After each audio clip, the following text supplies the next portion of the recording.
तो दोस्तों ये कहानी एक ऐसे लड़के की है जिसको देखकर तुम भी हिल जाओगे। इसने अपनी जिंदगी में ऐसे ऐसे कांड किए जो तुमने भी अभी तक नहीं किए होंगे। क्योंकि भैया इस आदमी ने इस मूवी में 100 से ज्यादा लड़कियों को इंटीमेट कर दिया था। क्योंकि ऐसा तुम भी नहीं कर सकते।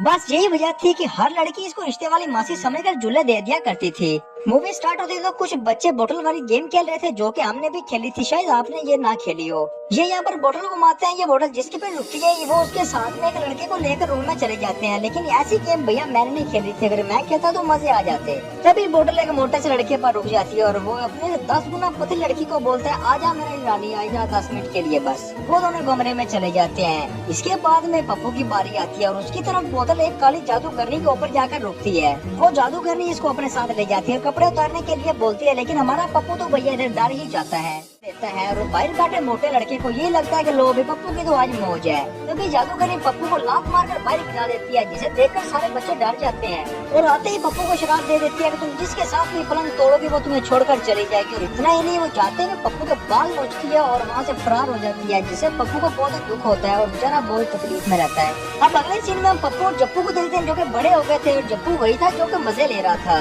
अब ये अपने क्लिनिक में जाते हैं क्योंकि ये दांतों के डॉक्टर बन चुके थे, यानी कि डेंटिस्ट बन चुके थे। तभी पप्पू और जप्पू शादी में जाते हैं, वहाँ पर दुल्हन इसको थैंक यू बोलती है और वहाँ देखते ही पप्पू को एक लड़की बहुत ही पसंद आती है। वो उसके ऊपर फ्लैट हो जाता है और बातों ही बातों में उससे पप्पू की पैंट के ऊपर एक मोमबत्ती गिर जाती है, जिससे पप्पू की पैंट खराब हो जाती है।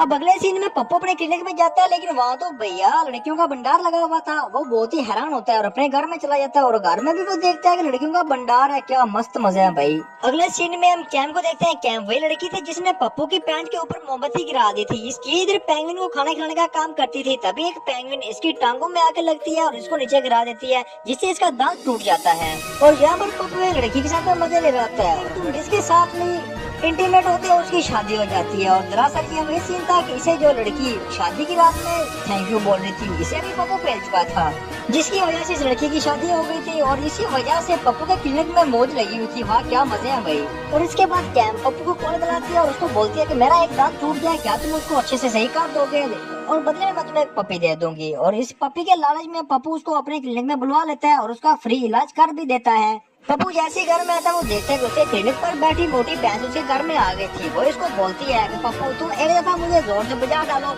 और मेरा भी मुझे सच्चा आशिक मिल जाएगा और इसके लिए मैं तुम्हें बहुत रिक्वेस्ट कर रही हूँ।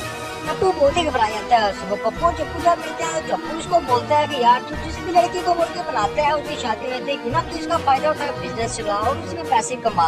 लेकिन वो इस बात से इनकार कर देता है। जप्पू इसको बोलता है यार जोनी भैया को देखो तुमने कितनी लड़कियों की हेल्प की है, कभी डॉक्टर बन गए, कभी इंजीनियर बन गए, कभी पिज्जा बॉय बन के। अब देखना इसीलिए जोनी भैया को सारी दुनिया सलामी ठोकती है। ये देखने के बाद पप्पू पप्पू बन जाता है और अगले दिन वो क्लिनिक में चला जाता है। तो सुबह पप्पू भाई सारी लड़कियों से पैसे लेता है और उन पर रेलगाड़ी चलाता है, कभी किस पर कभी बेड पे कभी किधर। उसने तो पप्पू बहन तो पुलिस को भी नहीं छोड़ा था, उसका ये रूल था मौज लो और रोज लो। अगले सीन में जप्पू पप्पू से कहता है यार मैं तो मजाक कर रहा था, तूने तो सीरियस ही ले लिया। तभी पप्पू इसको बोलता है यार मैं कैम से बहुत ही प्यार करने लग गया हूँ, मेरे पीछे एक मोटी भैंस लगी हुई है, तू मैं ये तेरा एहसान कभी भी नहीं भूलूंगा, देख ले मेरा दोस्त नहीं है तू। क्योंकि वो नहीं चाहता था कि इसकी वजह से वो कैम से दूर हो जाए। उसी रात में वो कैम से मिलने के लिए चला जाता है और वो उसके ऑफिस में बहुत से फूलों का भंडार लगा देता है और उसके सामने पेंगुइन बस के डांस करने लग जाता है ताकि वो एंटरटेनमेंट हो सके।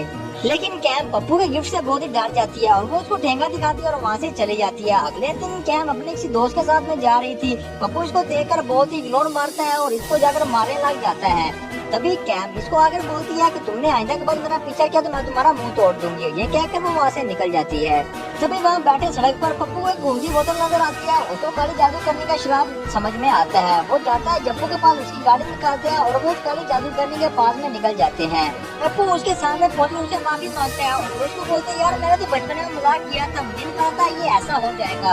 वो ऐसे कहते हैं कि तुम उसको बहुत सा टाइम दो, वो खुद ही अगर प्यार करती है तुम्हारे पास आ जाएगी। अब अपने यहाँ से मुल्क वापस जा रही थी, लेकिन पप्पू अपनी जी जान लगाकर एयरपोर्ट पर चला जाता है और उसको ढूंढ निकालता है और वहाँ उसको पहुँच के उसे कहता है कि मैं तुमसे बहुत ही प्यार करता हूँ और उसको जप्पी देता है। तभी हम देखते हैं कि कैम भी उसको किस करती है और उसको जप्पी दे देती है। यहाँ से वो कहता है कि मैं भी तुमसे बहुत ही प्यार करती हूँ और मैं भी तुम्हारे साथ आशिकी 3 बनाना चाहती हूँ। वाह। और वही काली जादूगरनी अपने साथ में से एक डॉल को निकालती है और उसमें से स्पिन को निकाल देती है। मतलब उसने वो पप्पू को दिया शराब वापस ले लिया था। अब ये